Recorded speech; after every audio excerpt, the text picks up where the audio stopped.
today's video, I'm giving you guys a full tour of my minimal desk setup. Everything I actually use on a daily basis. No clutter, no extra tech, just a setup that keeps me focused, productive, yet still lets me unwind. This setup is built around a few key pieces, but let's just start with the desk itself. I've had this desk for a little over 4 years now, and it is a 55-inch wood desk from Amazon. I got this desk because it came with the headphone stand attachment and the storage pocket on the other side, which needs to be reorganized. I know I got a lot of stuff in there, don't know what half of it is.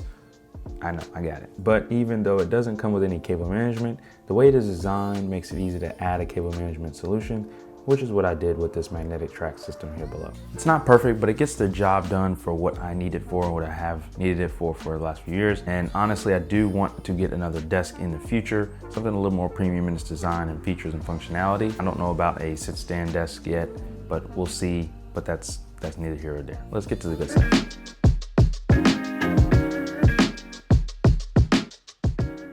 Well, the first desk accessory I really want to touch on is going to be the Logitech MX Keys S keyboard. Easily one of my favorite pieces of tech in this setup. Slim in design, solid in structure, and super comfortable to type on. The keys are quiet but still tactile, which is perfect for long work sessions. And since this is a Logitech keyboard, it does come with the Logi Options Plus app that allows for customized functionality. This keyboard looks clean, feels premium, and just fits right into the minimal desk space. And having the emoji key there at the top is fun, but also useful if I'm on my computer and like in iMessage, you know, having to send a message when I use an emoji. It's a quick way to do that. Now, pairing with that is gonna be my MX Anywhere 3 mouse from Logitech. Small and fits in my hand very nicely. It's precise when scrolling and moving around, works on it basically any surface. And honestly, because of the Logi Options Plus app, this mouse becomes a powerhouse because you can change and customize these side buttons and the top button near the scroll wheel so that you can do any kind of function for productivity. And although the battery life is honestly really good, it is nice to know, just like the keyboard, that it is USB-C rechargeable. So if I do need to plug it in, it's just right on the front there and I can plug it right in. Scroll wheel on this mouse is one of the best features. Smooth when you want it, fast when you need it. For a minimal desk space, I want a gear that's powerful but blends into the rest of the peripherals, and this mouse does exactly that. Before I switched to the Logitech MX Anywhere 3 mouse, I was using a Corsair RGB mouse, and I still have that as a backup. And it was honestly a really good mouse, but I can really tell a difference in terms of its weight with the Logitech mouse being lighter, and then the functionality within the scroll wheel, the precision, and then the Logi Options app offered much more customization than the Corsair did. Now, in between my desk and the keyboard and mouse peripherals is probably gonna be the best purchase I've made in the last 2 years, and that's the desk mat from Grovemade. This desk mat is crafted from densely felted wool, which gives a soft textured surface that's both comfortable and durable. Natural materials that it's made from protects my desk from scratches and keeps my accessories in place without slipping. This mat ties everything together, adding a warm and refined aesthetic. If you guys go on to the Grovemade website right now, I know I can envision it now. You guys are probably wide-eyed looking at some of those prices at some of the products there. I guarantee you, if there's one thing I recommend, it is the desk mat from Grovemade. It is a very quality premium, and it is worth the price.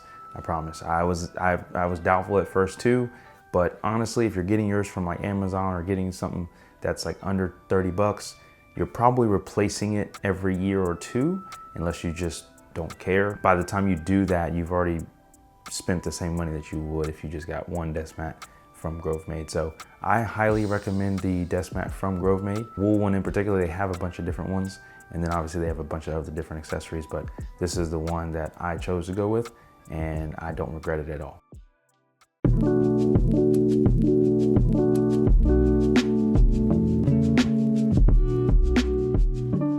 Finally, the brains of the operation is going to be my Mac Mini M2 Pro. Went with this computer because it gives me performance at the desktop level without taking up much space. I did opt to upgrade the memory and storage to 16 gigabytes and 1 terabyte so it can handle video editing, design work, multitasking, pretty much all of it without hardly breaking a sweat. I like the fact that it comes with 4 USB-C or Thunderbolt 3 ports and then 2 USB-A ports for charging or extra connectivity. It's stable, makes literally no noise, and just works. So that's why I have it. For the display for the Mac Mini, I just do have it paired with the BenQ monitor. I'm pretty sure this monitor has been with me the longest out of anything in this setup. But I love BenQ monitors because of the color accuracy and just the ease of use, and the quality of their hardware has been second to none. I do eventually want to upgrade the display for the Mac Mini so I can get something a little bit better. Obviously there's 4K OLED monitors now with a little bit better color accuracy than this one, either from BenQ or possibly somewhere else. For a minimal base setup, not having visual clutter is a key for me in this space, and the Mac Mini M2 Pro nails that. Now, before we get to the other side of my setup, which you guys haven't seen as much, I wanted to touch on some of the accessories that help me get through each day, and that's gonna be the wireless charging stand that I have between my monitors from 12 South. This is incredibly useful for my phone or even my AirPods case while I'm gaming, editing, or whatever else while I'm at my desk. For lighting, I have the Philips Hue light bar on the back side of the desk, and then a remote controlled orb light that I mostly use for ambient light during those evening grind sessions. So whether I'm at the end of a work day during the week or it's a weekend and I'm just wanting to relax and game for a bit, whether that's a single player game, multiplayer game with friends, I use the PS5. PlayStation has always been my console of choice because of the exclusives, but also really just because of the controller. I like the PS5 controller more so than the Xbox controller. But you guys let me know whether you side with PlayStation or more of an Xbox, or you PC all the way. But I've got my PS5 cleanly integrated to my desk space, so when it's time to relax, everything's ready to go without ruining the minimal look. Now for the display for my PS5, I'm using the BenQ EX series. It's a 1 millisecond gaming monitor. Came out a few years ago. Really love this monitor. Again, BenQ all the way, at least for now, at least I have been.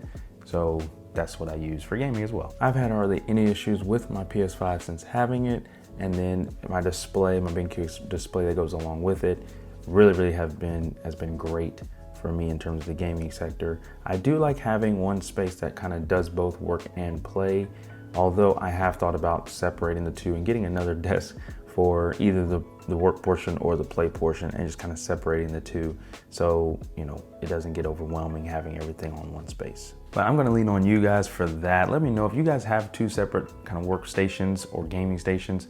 Let me know if that works better for you guys, or if you just have it all in one combined, and let me know how you think that works for you as well. But that's it. That's the full tour of my desk space, guys. Everything will be linked down below of everything that I actually use as a part of this desk space. So if you guys want to check out anything, if you guys have any recommendations for anything that I can add to the space or change out that you guys think would be helpful or useful to me, or what you guys use mainly, then leave that down below as well. If you enjoyed this desk setup tour, make sure to give this video a thumbs up.